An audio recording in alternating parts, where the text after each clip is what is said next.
Doing subject SST social science of class 3। हमारा first chapter जो चल रहा था our home planet earth, page number 172। अब जैसे हमने यहाँ तक कंप्लीट कर लिया था, ये हमारा सेकंड पीरियड है। अब देखते हैं next topic, the movements of the earth. Movements का मतलब है हिलना। तो अर्थ जो है मूव करता है, ठीक है ना। और इनकी मूवमेंट के बारे में हम आज देखेंगे। Do you know why we experiences different seasons in a year. अब यहाँ पे क्वेश्चन पूछा गया है कि आपको पता है कि हम अलग अलग सीजन्स को एक्सपीरियंस करते हैं। सीजन्स का मतलब होता है मौसम, जैसे कभी बारिश का हो सकता है, कभी विंटर का होता है, समर सीज़न होता है। ये क्यों होता है, ये एक क्वेश्चन आता है। प्लस आपने देखा होगा अब जैसे दिन है तो टाइम के बाद जो है शाम होती है, फिर रात होने लग जाता है, वापस सुबह होता है। तो ये क्यों होता है, जैसे कहीं कभी दिन होता है, कभी रात होती है। तो ये दोनों जो है किसके कारण होता है, सीजन्स और ये डे और नाइट प्रोसेस जो होता है वो मूवमेंट ऑफ द अर्थ के वजह से होता है। Let us see the changing season. Changing का मतलब बदलना।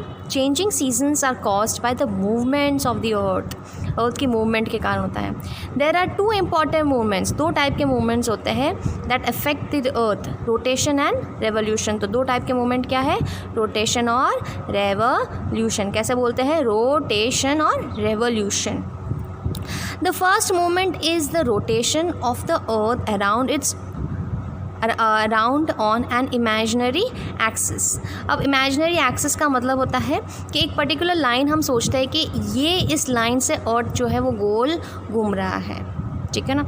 अब जैसे यहाँ पे आपको पिक्चर दिया हुआ है, ये अर्थ है और इस तरीके से ये एक्सिस को हम एज्यूम करते हैं कि इस तरीके से एक्सिस है और अर्थ जो है। तो आज हम देखते हैं रोटेशन और रेवोल्यूशन क्या है। ये देखो मैंने एक मॉडल रखा है, ये एक ग्लोब है, मतलब अर्थ का मॉडल है, ठीक है ना।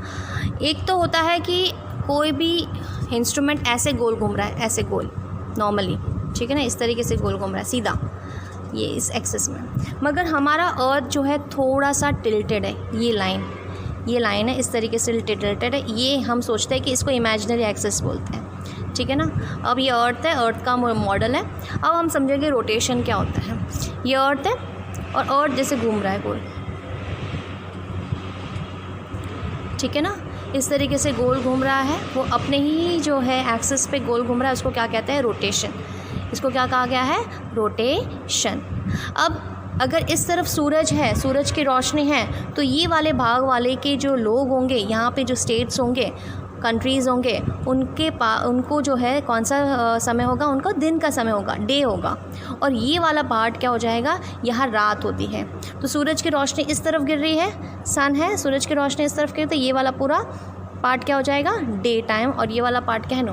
जैसे धीरे धीरे दिन ये घूमता रहता है तो जो सूरज की रोशनी जो है यहाँ पे कम होती जाती है और वो अंधेरे की तरफ आने लग जाते हैं, और जिसके कारण उनका समय क्या हो जाता है, चेंज हो जाता है। अब उनके पास क्या हो जाएगा, ये इस तरफ रात होगा और इस तरफ क्या हो जाएगा, दिन, यहाँ वाले। तो इस प्रोसेस को क्या कहते हैं, रोटेशन। ये रोटेशन है, इस तरीके से गोल घूम रहा है, इतना फास्ट नहीं घूमता, बहुत ही स्लो घूम रहा है। मैं सिर्फ समझाने के लिए बता रही हूँ कि इस तरीके से रोटेशन कहा जाता है। अब रेवोल्यूशन प्रोसेस क्या होता है, जिसके अंदर अर्थ गोल गोल घूम रहा है अपने आसपास में, बट वो और सन के भी चक्कर लगा रहा है, सन के भी चक्कर लगा रहा है, उसको हम क्या कहते हैं, रेवोल्यूशन। ओके, लेट अस सी। तो हमने जैसे रोटेशन के बारे में समझ लिया है। अब रेवोल्यूशन क्या होता है, रेवोल्यूशन को देखते हैं। जैसे ये अर्थ है, अर्थ ऐसे गोल गोल तो घूम रहा है, मगर वो धीरे धीरे, जैसे ये रोटेट कर रहा है, यहाँ पे गोल गोल घूम रहा है। तो जैसे ये सूरज की रोशनी है इस तरफ गिर रही है, तो ये वाला भाग में उजाला होगा, दिन होगा, और ये वाले भाग में अंधेरा होगा, ठीक है ना। अब जैसे इस तरफ आता है तो ये वाले भाग में उजाला होता है और ये वाले भाग में अंधेरा होता है, मतलब रात होती है। ये है रोटेशंस। अब रेवोल्यूशंस देखते हैं। रेवोल्यूशन एक प्रोसेस होता है जिसमें ये सन है, सन के पास पूरा ये चक्कर लगाना, जैसे ये सन है और सन अर्थ जो है ये पूरा एक चक्कर लगा रहा है, उसको क्या कहते हैं, रेवोल्यूशन। अब दोनों में कितना फ़र्क है मैं बताती हूँ। रोटेशन सिर्फ 24 आवर्स में पूरा हो जाता है। कितने घंटे में, 24। मतलब जैसे रात के जैसे आप देखोगे कि रात के जैसे शाम के 6 बजे जो है रात होने लग जाती है और वापस शाम को 6 बजे वापस धीरे धीरे जो है रात होने लग जाती है। इस प्रोसेस के हिसाब से ही 24 आवर्स, कितने घंटे लगते हैं, 24 आवर्स में ये पूरा एक प्रोसेस कंप्लीट करता है, ठीक है ना। अब दूसरा रेवोल्यूशन के लिए टोटल कितना जो है टाइम लगता है 365, ठीक है ना, 365 और 1/4 डेज़, पूरा 1 साल लगता है। कितना लगता है? 1 साल लगता है उसको पूरा एक सन का चक्कर लगाने में अर्थ को। ओके, अब हम आगे देखते हैं। The first movement is the rotation. हम रोटेशन के बारे में हमने देख लिया है, वो एक इमेजिनरी एक्सिस में, ठीक है ना, एक लाइन है, ये थोड़ा टेढ़ा टिल्टेड घूमता है।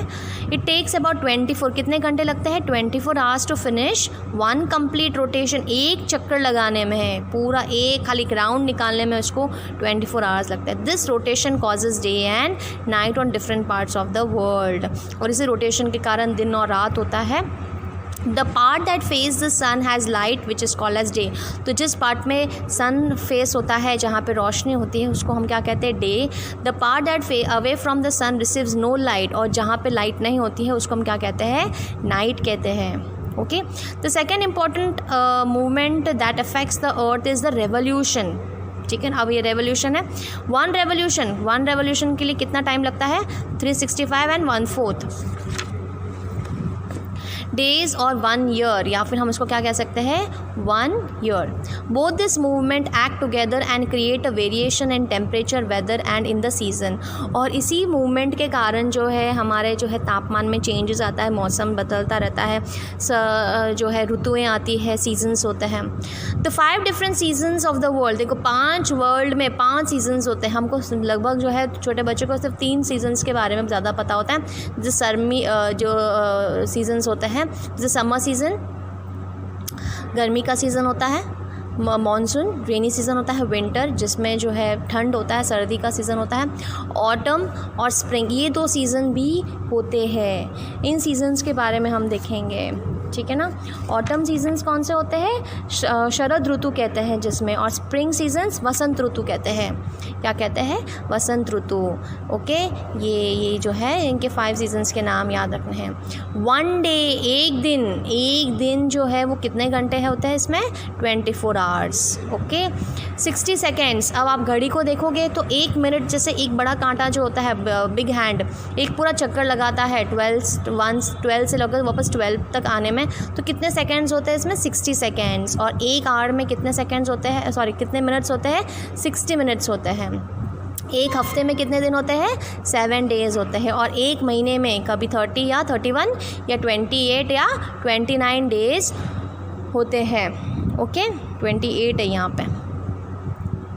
और एक साल, 1 ईयर जो है उसमें कितने मंथ्स होते हैं? 12 months. Okay, there are total 52 weeks in a year. तो एक साल में कितने वीक्स होते हैं? 52 वीक्स होते हैं। स्पैन ऑफ 10 ईयर्स, और 10 साल का जो अंतराल होता है, पूरा टाइम पीरियड होता है, ठीक है ना। 10 साल का जो टाइम पीरियड होता है उसको क्या कहते हैं? डिकेड।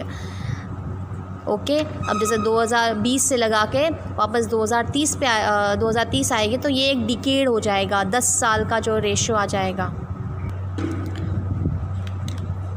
तो यहाँ पे हमने देख लिया कि 10 ईयर्स के स्पैन को क्या कहा जाता है? डिकेड। क्या कहा जाता है? डिकेड्स। अब नेक्स्ट टॉपिक देखते हैं। The year in which we are born in the present time is expressed in AD। AD का मतलब होता है anno domini, which means in the year of one Lord, referring to the year of Christ's birth, और CE which stands for common era।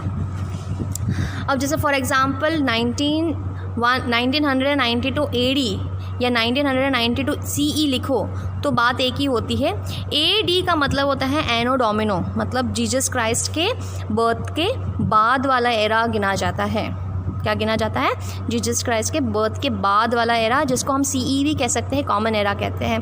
और BC का मतलब होता है बिफोर क्राइस्ट, मतलब क्राइस्ट, जीसस क्राइस्ट, मतलब ये जो क्रिश्चियन के भगवान जो होते हैं, ठीक है ना, उनके जन्म से पहले वाला जो एरा होता है, समय होता है, वो हम BC कहा जाता है। BCE, या फिर इसको ऐसे कहते हैं बिफोर कॉमन एरा।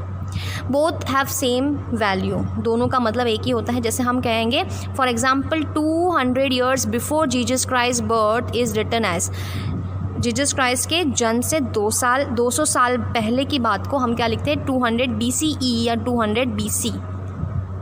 ओके, तो यहाँ तक हमने ये चैप्टर कंप्लीट कर लिया है।